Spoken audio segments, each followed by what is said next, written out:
नमस्कार, आप देखना शुरू कर चुके हैं द न्यूज रेवोल्यूशन और इस वक्त मैं हवाई अड्डे परिसर में उपस्थित हूं जहां पर आज झारखंड के नए मुख्यमंत्री चंपई सोरेन का शुभागमन कहीं ना कहीं अबुआ आवास की पहली किस्त को लेकर एक कार्यक्रम की गई है, जिसमें दिख सकते हैं यहाँ पे पूरे जितने भी जेएमएम के कार्यकर्ता हैं वो यहाँ उपस्थित हो चुके हैं। और मैं दिखाना चाहूँगा, वहाँ देखिए उनका जो वो है हेलीकॉप्टर है वो लैंड कर रहा है।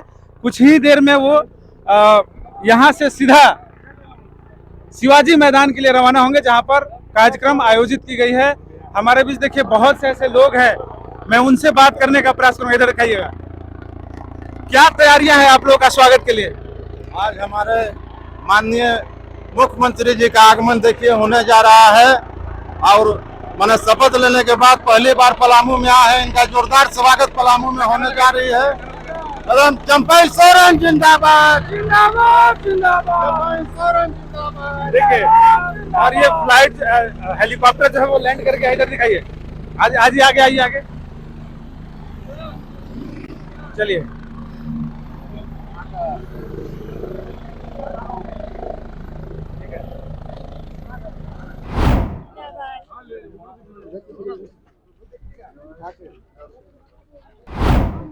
और ये मुख्यमंत्री चंपई सोरेन जी पहुंच चुके हैं हवाई अड्डा, जिनको गार्ड ऑफ ऑनर से सम्मानित किया जा रहा है।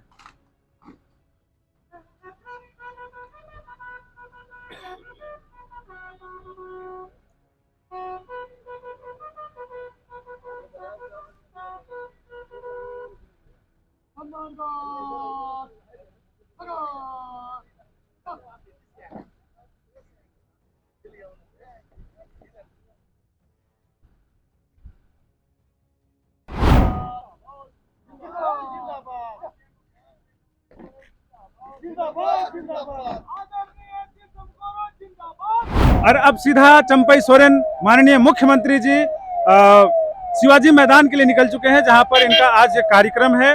और ये कार्यक्रम जो है वो अबुआ आवास को लेकर के है और अबुआ आवास के साथ साथ सिंचाई की कई ऐसी सुविधाओं के लेकर आज शिलान्यास करेंगे। लगातार हमारे चैनल के साथ बने रहिए और ग्राउंड रिपोर्टिंग यूं ही देखते रहिए।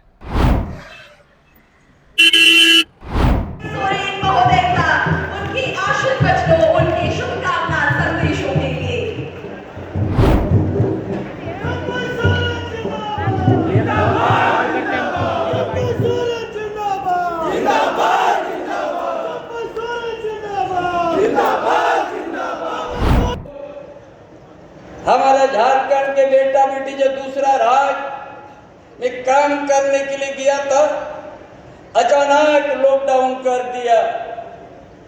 अचानक लॉकडाउन में जो जहां पर खड़े हैं उसी जगह में रहना पड़ा। तत्कालीन मुख्यमंत्री जो पहनते लुंगी पहन के घूमते थे, प्रवासी मजदूर उसका हवाई जहाज से ला दिया और घर तक पहुंचा दिया। ऐसा काम किया था जुआ हमारा सम्राट हेमंत बाबू ने।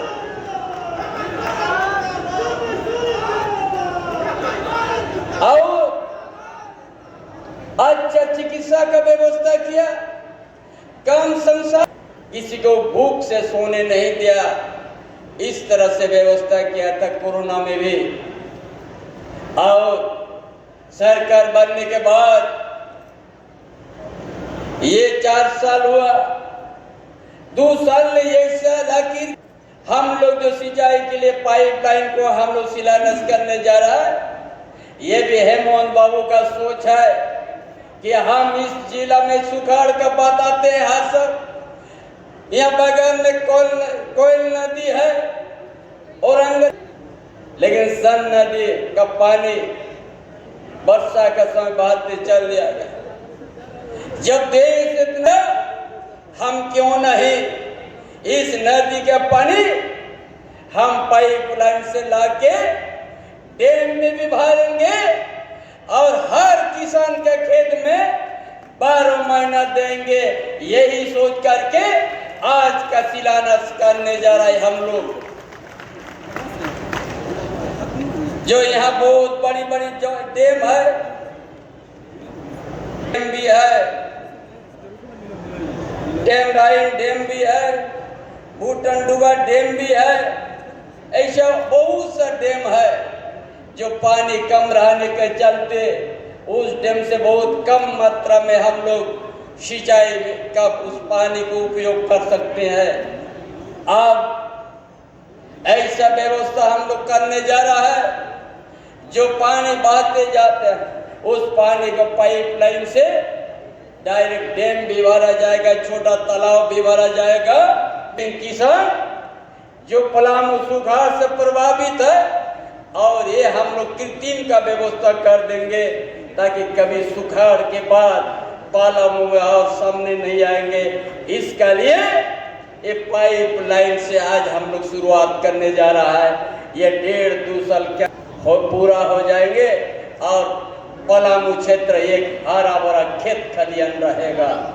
इसीलिए हमारा आज भाइयों बहन इस शिलान्यास समारोह में, और हमारा जो सरकार की सोच है 4 साल के अंदर में क्या हम लोग काम किया है, आज क्यों किस लिए भारत सरकार बहुत बड़े बड़े बात कहते हैं, बहुत प्रचार करते हैं, सबको हम मकान देंगे, लेकिन झारखंड के छत ये धोखा देने का काम किया केंद्र सरकार, मोदी सरकार।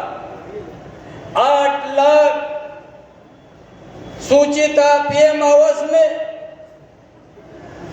कितना बार पत्राचार किया गया, जाके भी हम लोग कहने लगा कि पीएम आवास का पैसा दे दे, कि 8 लाख सूची बना है उनका, जो जिसका घर नहीं है, छोटा सा टूटा फूटा घर, लेकिन भारत सरकार जब नहीं दिया, यही युवा पूर्व मुख्यमंत्री हेमंत सोरेन बोले हम अपना बल पर आवाज देंगे।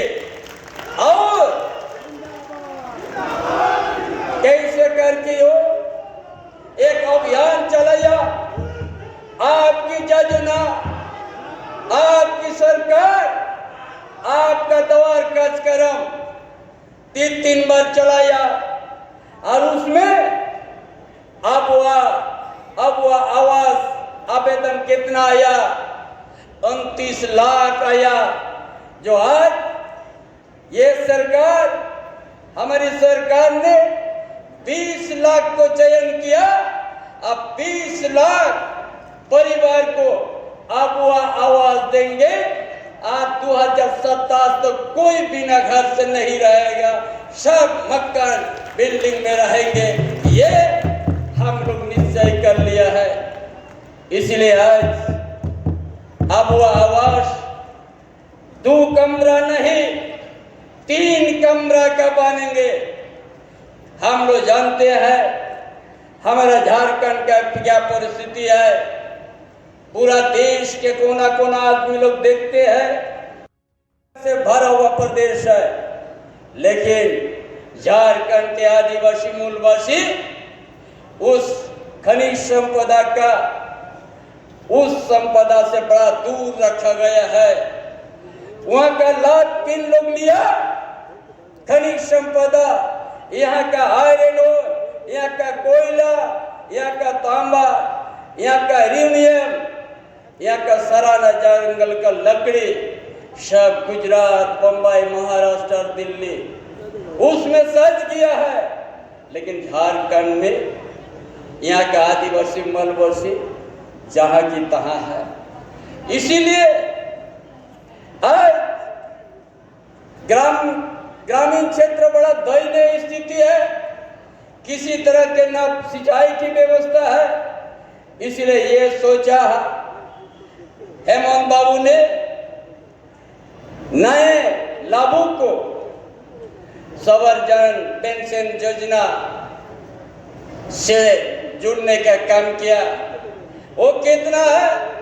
21 लाख, विधवा पेंशन अलग, विकलांग अलग, नेत्रहीन अलग। उसी तरह से ये आज हेमंत बाबू 4 साल के अंदर में देखते हैं आदिवासी बहुत आर्थिक तंगी में है, इसलिए 60 साल के जगह 50 साल कर दिया। 50 साल होने से भी आदिवासी और दलित उनको पेंशन मिलेगा, ताकि एक दिन उनका घर में कोई भूख से नहीं रहे, भूख से नहीं सोए।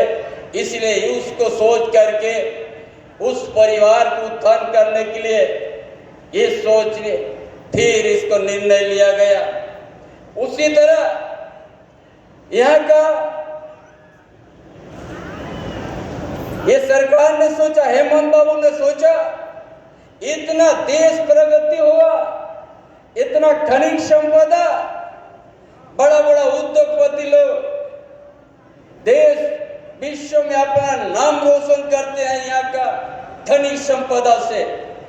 इसलिए यहाँ का विद्यार्थी को पढ़ाने के लिए छात्रवृत्ति हम लोग 2 गुना से 3 गुना कर दिया, ताकि कोई भी यहाँ का किसान का बेटा, मजदूर का बेटा, ताकि पैसा का अभाव से पढ़ने नहीं छोड़े। इसलिए छात्रवृत्ति 2 गुना से 3 गुना हम लोग यहाँ का आदिवासी, दलित, पिछड़ी वर्ग और माइनॉरिटी सभी बच्चा को हम लोग विदेश भी पढ़ने भेज दिया कि अच्छा पढ़ लिख के आ जाओ, फ्री, उसका कोई एक पैसा नहीं, ऐसा व्यवस्था हम लोग कर दिया। जयपाल सिंह मारंगों के पारदर्शिता छात्रवृत्ति। उसी तरह से कौन ने सोचा, ये हमारा युवा सम्राट पूर्व मुख्यमंत्री ने सोचा, जब तक यहाँ का बेटा बेटी को, मजदूर का बेटा को, किसान का बेटा को, यहाँ का बेटा बेटी को जब तक हम शिक्षा नहीं देंगे, तब तक यहाँ झारखंड में बदलाव नहीं आएगा। इसीलिए हर स्मार्ट मॉडल स्कूल तैयार शुरू किया और पढ़ाई भी शुरू कर दिया, जो निजी स्कूल से उससे कम नहीं होगा। उस तरह से गांव का बेटा बेटे, आपका बेटा बेटे बढ़िया स्कूल में पढ़ेंगे फ्री, ताकि वो अच्छा उच्च शिक्षा प्राप्त करेंगे, ताकि एक दिन उस घर में दिया जो जलेगा कोई बुझा नहीं सकता है। शिक्षा का दिया कोई बुझा नहीं तो बुझा नहीं सकता। अभी सरकार के तृतीय चरण में अगवा आवास योजना की शुरुआत की गई, जब केंद्र की सरकार ने हाथ खड़े कर लिए, क्योंकि वहां इनकी सरकार नहीं थी, यहाँ झारखंड में उनकी सरकार नहीं थी। केंद्र की सरकार ने 8.5 लाख आवेदन यहाँ से भेजा गया। सारी प्रक्रियाएं पूरी करने के बाद और केंद्र सरकार ने यहाँ के गरीबों को आवास देने से मना कर दिया। तो अब वो आवास का एक सोच हमारे माननीय पूर्व मुख्यमंत्री ने लाई कि हम अपने राज्य के कोष से अब वो आवास देने का काम करेंगे। हमारे कोई भी झारखंडी भाई बहन, माताएं बहनें, कोई भी बिना छत के नहीं रहेंगे, 3 कमरों का हम आवास देंगे। आज पलामू प्रमंडल के सभी लाभुकों को जो प्रथम चरण में चयनित हुए हैं, उनको आवास देने का ऑनलाइन डीबीटी के माध्यम से उनके खाते में पैसा देने का कार्यक्रम गढ़वा में है। अभी माननीय मुख्यमंत्री का संबोधन होना है। मैं इतना ही कहना चाहूंगा कि चाहे जितनी भी कोशिश कर लो, यहाँ के आदिवासी, यहाँ के मूलवासी और राज्यों की तरह कमजोर नहीं है। और आज के माननीय मुख्यमंत्री, पूर्व मुख्यमंत्री हेमंत सोरेन जी और इस झारखंड के निर्माण में अपनी बहुमूल्य योगदान देने वाले परम आदरणीय श्री चंपाई सोरेन जी किसी भी गिदड़ भक्ति से और किसी भी साजिश से डरने वाले नहीं है। जो संकल्प हम लोगों ने लिया है इस राज्य को आगे बढ़ाने का, इस राज्य की जनता को अपना अधिकार दिलाने का, वो दिलाकर दम लेंगे, चाहे आप फांसी के फंदे पर ही क्यों न लटका दो। क्योंकि संथालियों का, आदिवासियों का एक ऐसा इतिहास रहा, किसी के आगे झुके नहीं। कई सरकारें आई, कई सरकारें गई, लेकिन पलामू प्रमंडल का इतना बड़ा योजना कि न कोई शिलान्यास किया और न कोई कार्य का प्रारंभ किया। जब जब चुनाव आता है तो किधर मंडल डैम है, मंडल डैम के नाम आता है कि मंडल डैम बनेगा। जब जब चुनाव आएगा तो मंडल डैम के लोग नाम लेता है, लेकिन हमको लगता है कि मंडल डैम भी आज का मंडल बनकर रह गया, वहाँ भी काम शुरू नहीं हुआ। आज जो सिंचाई परियोजना प्रारंभ होने से हमारे जो किसान सब बादल देखते, बादल लग रहा है कि नहीं बारिश होगी कि नहीं, लेकिन जिस तरह से कोल्ड स्टोरेज हम लोग बनाते हैं आलू टमाटर बैंगन रखने के लिए, उसे जब तक हम जगह जगह पर कुआं नहीं बनाएंगे, तालाब नहीं बनाएंगे, चेक डैम नहीं बनाएंगे, जलाशय नहीं बनाएंगे, किसानों को जो सुविधा चाहिए हम उपलब्ध नहीं कराएंगे, तो हम आत्मनिर्भर झारखंड, आत्मनिर्भर पलामू नहीं बना सकते हैं। हमारा जो सोच है, कल्पना है, पूरा नहीं हो सकता है। और हमारे जो जन जन के नेता, दिलों में बसने वाले, उन्होंने 4 बरस विकास का बेमिसाल काम किया है। माननीय तत्कालीन मुख्यमंत्री हेमंत सोरेन जी ने, उनका कार्यकाल 4 वर्षों का 100 अक्षरों में लिखा जाएगा। उन्होंने ऐसा काम किया कि जो हमारे गरीब व्यक्तिगत लाभ के लिए, पेंशन के लिए, विधवा पेंशन, सर्जन पेंशन, विकलांग पेंशन, आवास के लिए, गली के लिए, नली के लिए सभी को अंचल जाना पड़ता था, प्रखंड जाना पड़ता था, जिला जाना पड़ता था। लेकिन गरीब के बेटा माने हेमंत सोरेन जी ने कहा कि गरीब आजादी के 75 बरस से बहुत प्रखंड आ रहे हैं, अंचल आ रहे हैं, जिला आ रहे हैं, लेकिन उनका बात को कोई सुनता नहीं है और उनका लाभ भी नहीं मिलता, लाभ से वंचित रहता है। इसलिए सरकार बनेगी गठबंधन के हेमंत सोरेन नेतृत्व में, और मुख्यमंत्री बनेंगे तो जरूर लाभ देंगे। उन्होंने जो कल्पना, उनका जो सोच था, उन्होंने आज झारखंड में कह के नहीं करके दिखाने का काम किया।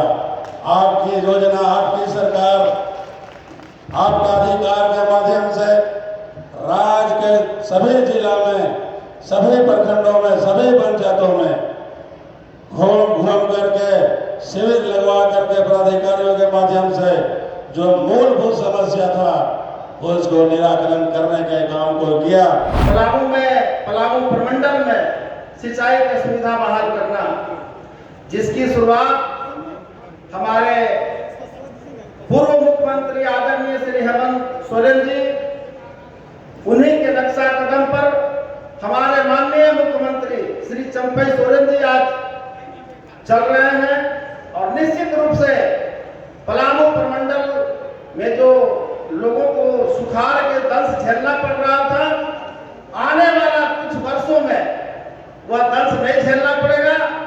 हम माननीय मुख्यमंत्री जी से और हमारे तमाम यहाँ हमारे पदाधिकारी हैं, हमारे आदरणीय नेता हैं, हम सबसे यह कहना चाहते हैं कि यहाँ झारखंड में पलामू प्रमंडल का स्थिति अलग है, इसलिए यहाँ काफी अच्छा से नजर रखने की जरूरत है और इन सब चीजों पर नजर रखने की जरूरत है। साथ ही यहाँ अगर यहाँ सिंचाई के हम पूरा जोर हम लोग नहीं दिए तो आने वाला समय में यह मरुस्थल हो जाएगा। इसी आशा और उम्मीद के साथ यहाँ विशेष नजर रखना है। हम अपने बात को यही समाप्त करते हैं। जय हिंद। अच्छी लगी हो तो हमारे चैनल को लाइक करें, शेयर करें और सब्सक्राइब कराना। हमारे चैनल के साथ जुड़ने के लिए फेसबुक, व्हाट्सएप, ट्विटर, इंस्टाग्राम व पब्लिक ऐप पर द न्यूज अपडेशन लिखकर सर्च करें।